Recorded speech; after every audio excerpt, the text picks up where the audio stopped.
Welcome to Slow and Steady, the podcast where you get to follow along as we figure out how to build and run a SaaS. I'm Benedikt. And I'm Brian. Each week we'll give you an honest peek into our lives as we work on our products and keep the lights on with consulting. Today is December the 11th, and I hate to say it, but I'm feeling stressed. This is episode number 21, and I'm feeling ambivalent. Why are you stressed, Brian? What's up? I will at least say it's for some good reasons. Which is like I feel like there's like a bit of momentum going on multiple different fronts for me right now. Client work is good. My personal site, just trying to get like I mentioned last week, I'm hoping to try to just take some time off in January.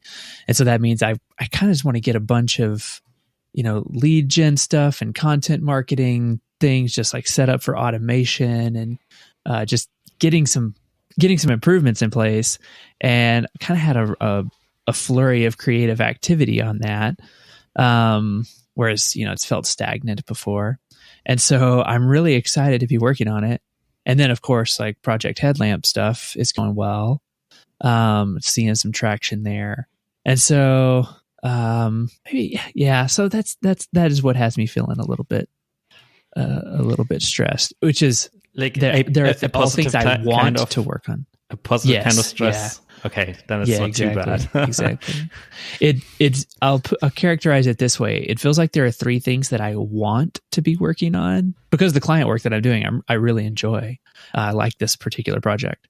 There are three things I want to be doing, as opposed to one thing I want to be doing and two other things that I have to do. So it's at least a positive thing. Nice. Why are you feeling ambivalent over there? I got an email yesterday out of the blue from someone I'm working with in terms of like band websites and stage CMS. And they were basically asking, hey, I have this new customer and they want to migrate their website to your system, but it has to be done by next Friday. And I'm like, oh, okay. Okay. And I think I said it a couple of times before, but I didn't really plan on doing any work on it anymore. Right. But then this customer, a potential customer, comes along, and it happens to be like Sepultura. Like, oh my gosh, one of the hugest bloody roots. Yes. So I remember Sepultura. And like, oh shit, I've been listening to them for at least 15 years. I should probably do this. So now I'm here being all conflicted about should I do this, should I not do this? But right now I'm leaning towards just doing it, and I don't know, not for a business value, but like, just because it's a cool project. Yeah. What all would you need to do? So it looks like they basically want a new simple website with just a couple of pages, and I'm working with the designer, and she would basically do the designs in Photoshop, send them over by next week Tuesday, and then I have like 3 or 4 days to do the HTML, CSS, merge it into the CMS, and publish it. So yeah. And is getting Sepultura on stage CMS part of your 3-year plan for Benedikt's growth and success? Not really, but it's still a fun thing. Yeah. Are you does it feel like you can legitimately still get everything that you want to get in place for dropping consulting in January and do the fun side thing with Sepultura? I think it might work out, yeah. So with the consulting project, one of them is basically done. There's not much to do there, and the other one is I'm just doing handoff calls these days, like meeting with the developer for a call for 1 hour and then talking him through the system. So I have some time available in theory. I mean, sure, there's always user list stuff, but if I postpone this for a couple of days, then I can get this done. Okay. And I feel like I should just do it because why not? Well, okay, I mean, I know you're asking that rhetorically. I mean, why not is because it's not in line with like your greater goals, and you've like been wanting to shut stage down. On the other, so I'm going to make a prediction that that people who do reach out to you on Twitter or in Slack are going to say, resist the urge, don't do it. On the other hand, this is fun. Like, it's supposed to be fun what we do. And and that's exactly the thing. I talked about it with a couple of friends, and they basically also said, yeah, I mean, business wise, probably not the wisest suggestion and an idea. And, but like, just consider it as a hobby, like something you do on the side to have fun. And I think with that mindset, sure, why not? Let's just do it. Yeah. And if you are going to work on it on the side, it's not going to take priority over anything you're doing during your work hours. Is that true? Well, I don't have like strict work hours, so it might happen that I work in the afternoon on this, but sure, if like something else comes up that's like usual stuff is still more important for sure. Yeah. But if I can squeeze it in there, I just do it. Here's what this is I think one of the few things I remember about Sepultura. I'm pretty sure the only album I had of theirs was Roots. Was that the name of the album too? I think so, yeah. Okay. That like, I mean, they're like a, scream metal, but what I remember from the video of Roots is that they're like, they are very, heavy and like, and then the lead singer had like this really like a clean looking t-shirt on. I don't remember what that is seriously the image I have of them in my head, was being like, man, these guys are so wait, he's wearing like a really nice t-shirt, or and I don't know, I'm gonna have to look it up when we get off of the off of this, because now that's just tickling the back of my brain. Yeah, I had to rewatch that video yesterday, and he has a nice shirt. Okay, I do remember. Yeah, so for whatever reason, isn't that weird? For whatever reason, 20 years ago, that is just stuck in my head. What else is going on with you, man? I got the Websocket stuff done that I mentioned at the end of our last call. Basically took like another 30 minutes and everything was working. Once you managed to get yourself off of this, like back into the code. Yeah, and then it was an easy fix. Good. And it's like, I was unsure if it's worth doing the WebSocket stuff, but like now it's so much nicer. Like you can open like 5 windows and send a message, and it instantly pops up in all 5 of them at the same time. So it's kind of cool. Other than that, I'm currently working on the JavaScript API for like, for one, as a script tag that you can just embed in your page. But I'm also thinking about publishing an NPM package, so like people with client-side heavy application can just pull the code in, in the code directly instead of doing the kind of weird script tag stuff. Yep. And that's basically what I'm working on these days.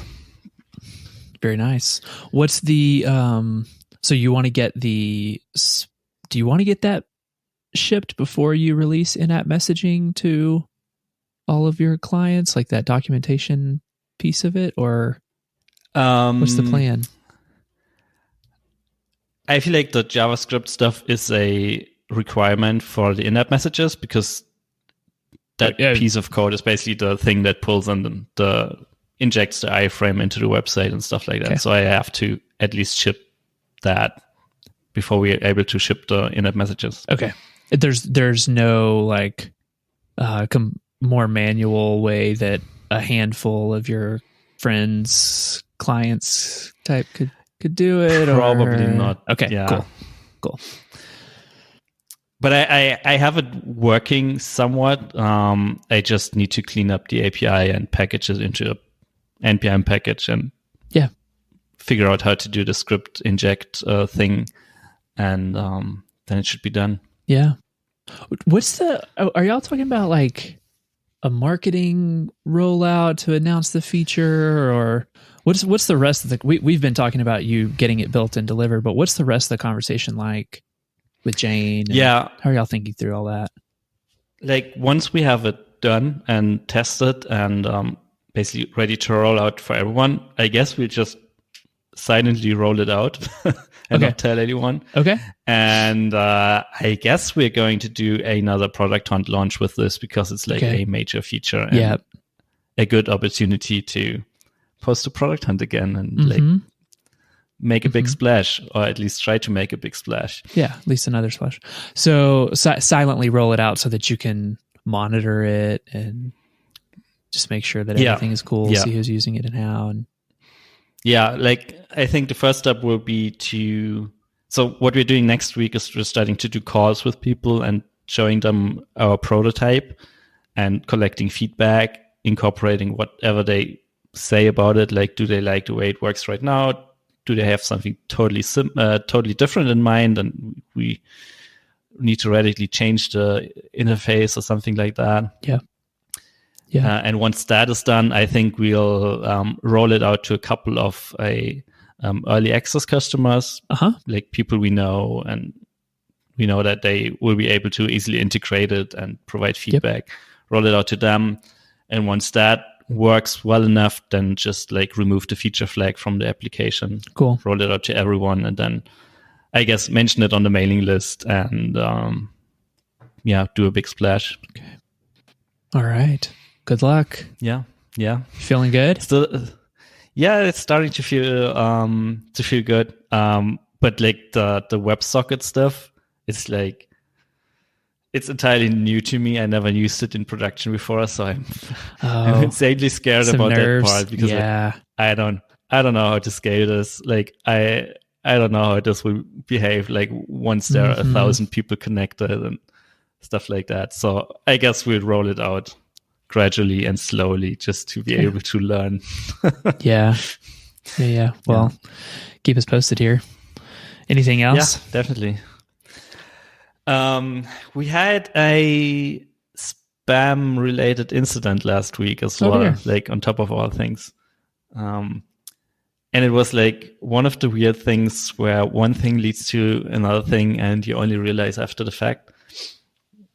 So what happened? And like also one attack vector I hadn't considered before at all. I always assumed someday someone with malicious intents will come, sign up for a user list account, import 1 million users, and just start sending out emails. Yeah.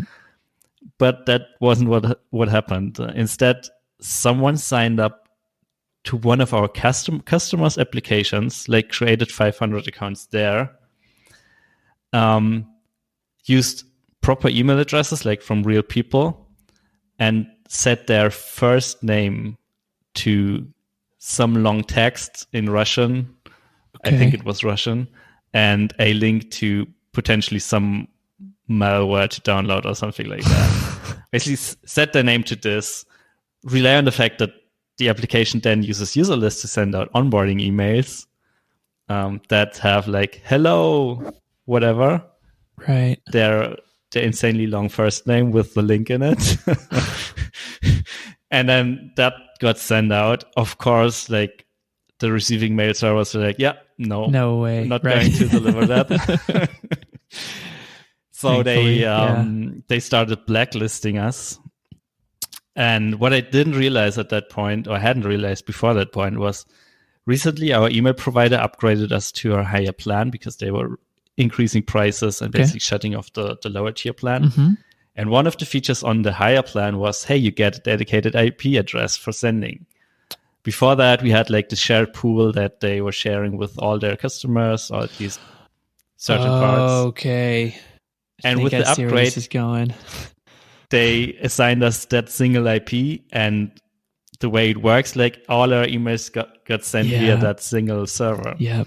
So when we got blacklisted, of course it meant all of our customer emails, all of them are on the blacklist. Luckily, it didn't affect many. Like it was basically just this one customer that had the issue, and even of those, it was only a subset. Like it was one blacklist out of, I don't know how many are out there, but like there are a lot of there. We were on one. So mail servers checking this particular blacklist would not accept emails from us. Right. Which ironically affected one other customer who tried to reset their password in that very moment. So they never got the password reset email. It's not getting sent. What's the process like to get removed from that blacklist then? What do you have to prove back to them that you're doing, and like what's that like? Usually those blacklists have a form that you fill out and then explain what happened and provide a phone number and stuff like that.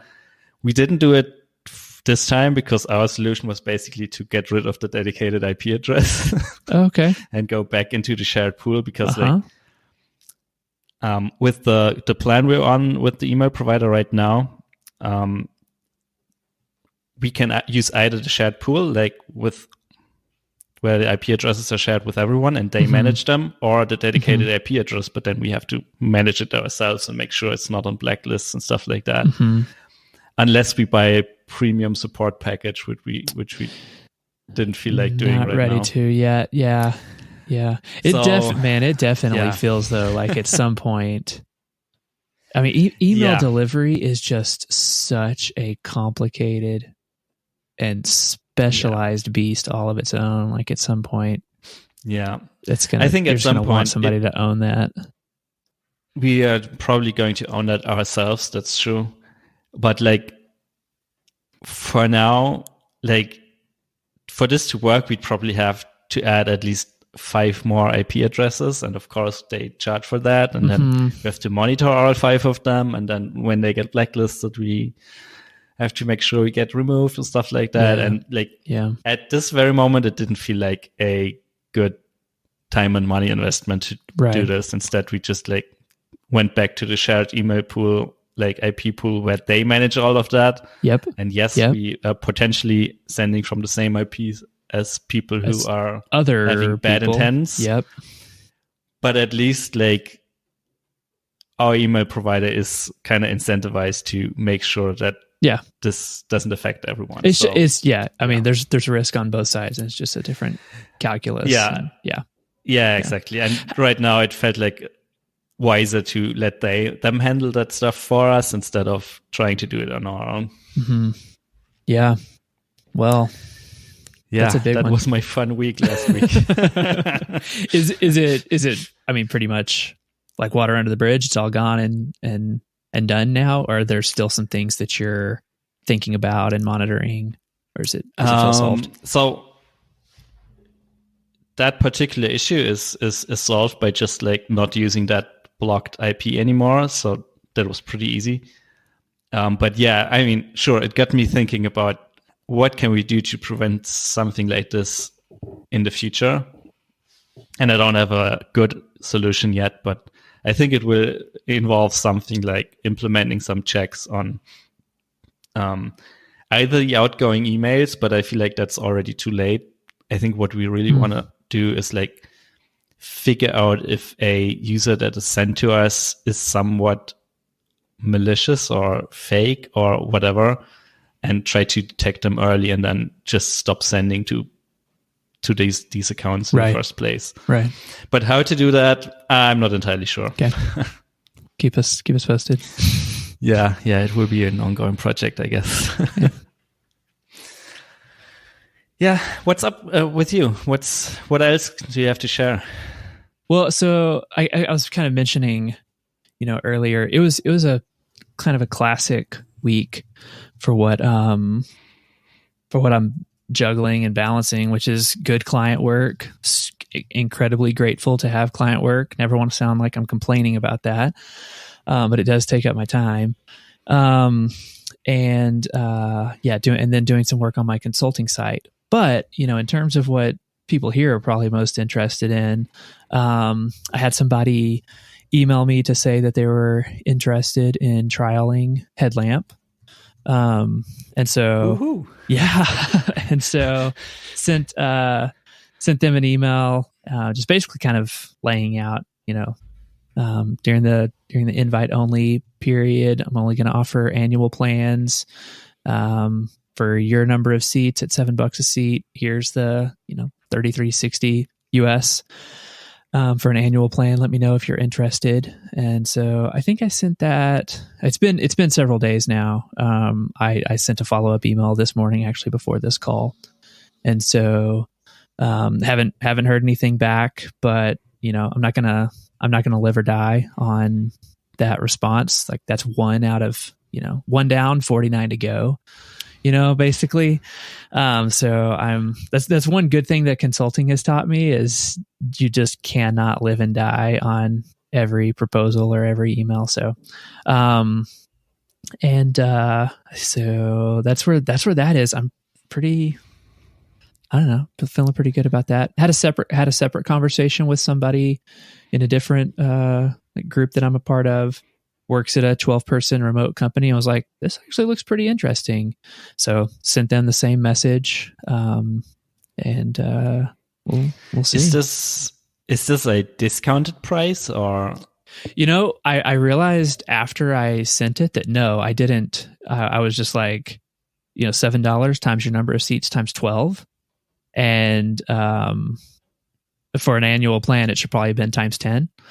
To offer like the 2 months off. So I guess if a couple more days goes by, I could offer that. At the moment, I don't want to negotiate against myself on price, just since I didn't think of it to begin with, and it's out there. So, but I do think that might be a bit of a good approach to take, as more of these come in. I think just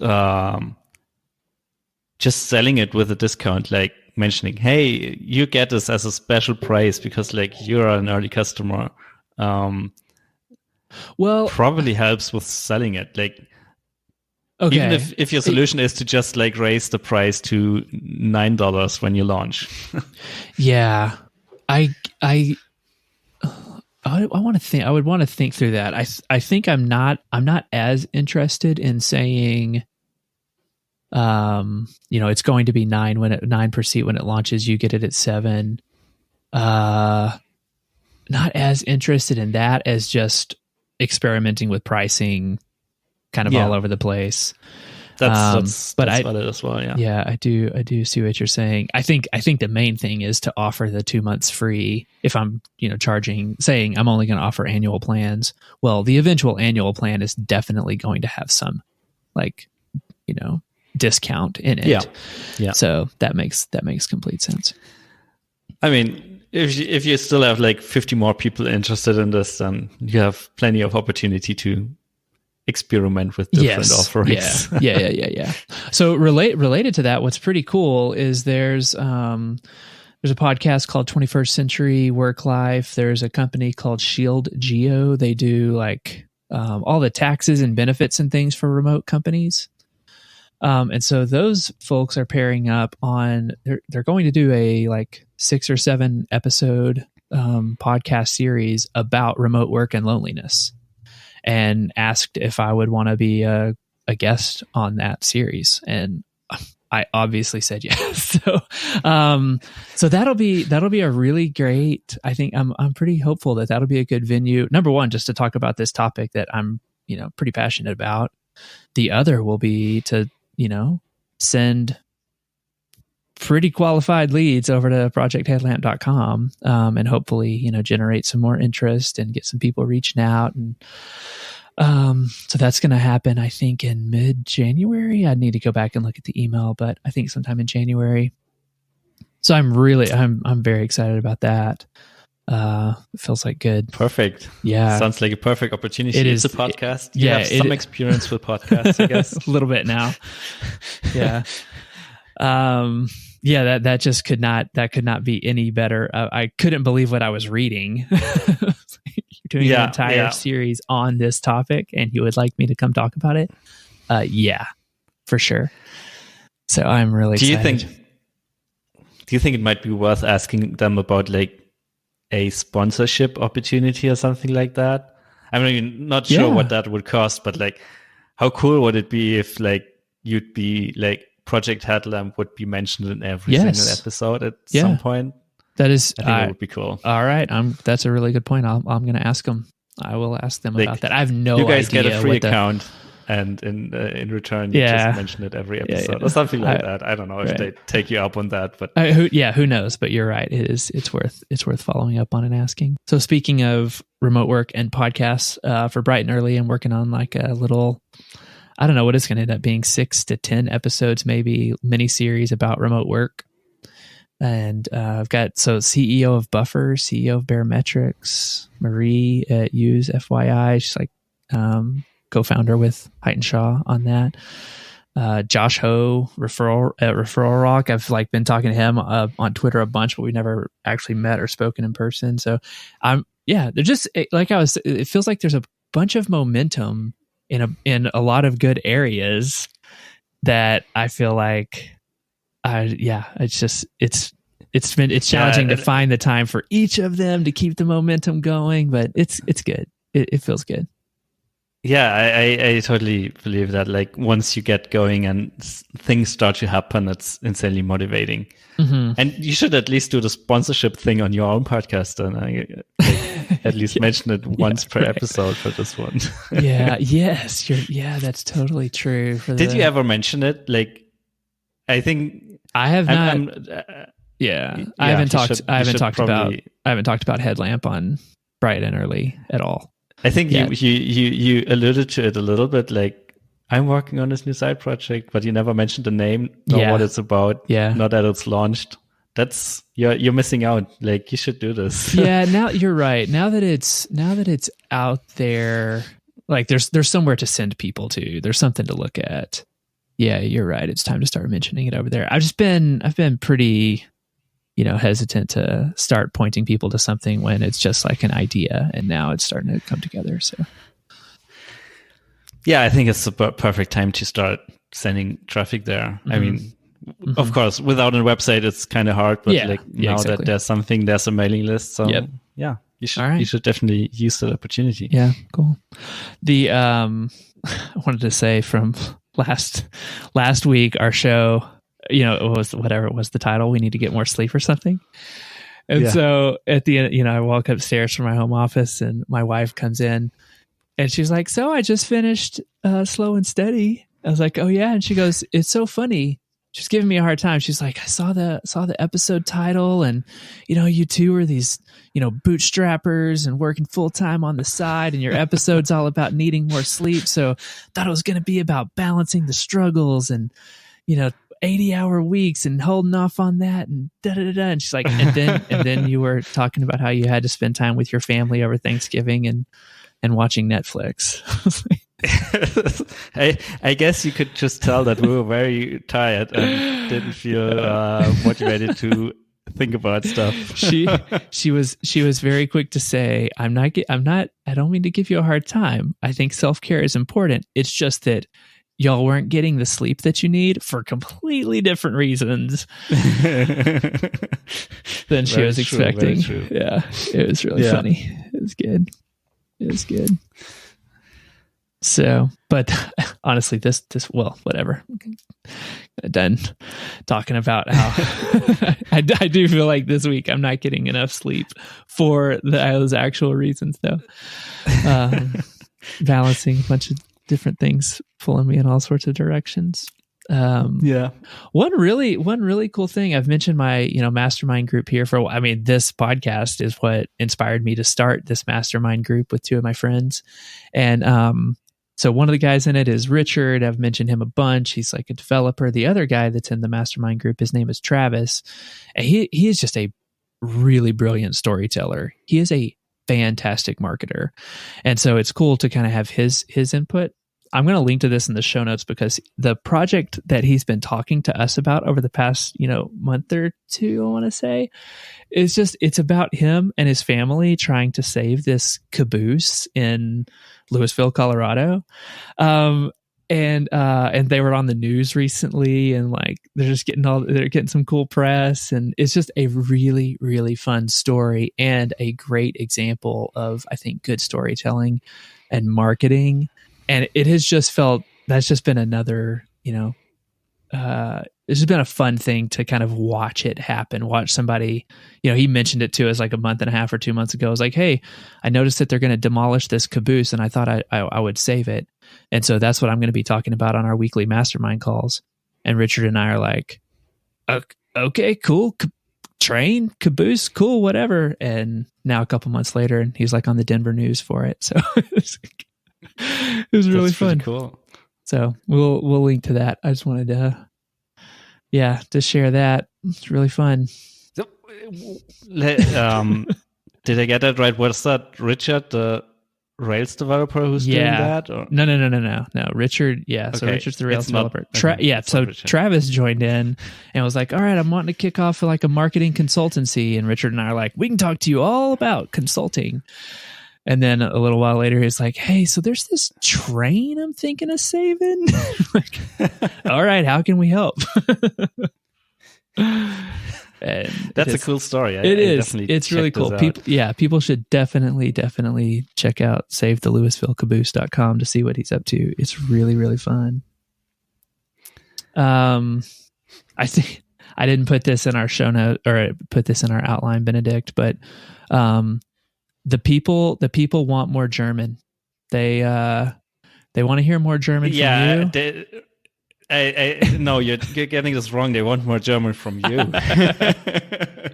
As I pointed out, I've got none in me.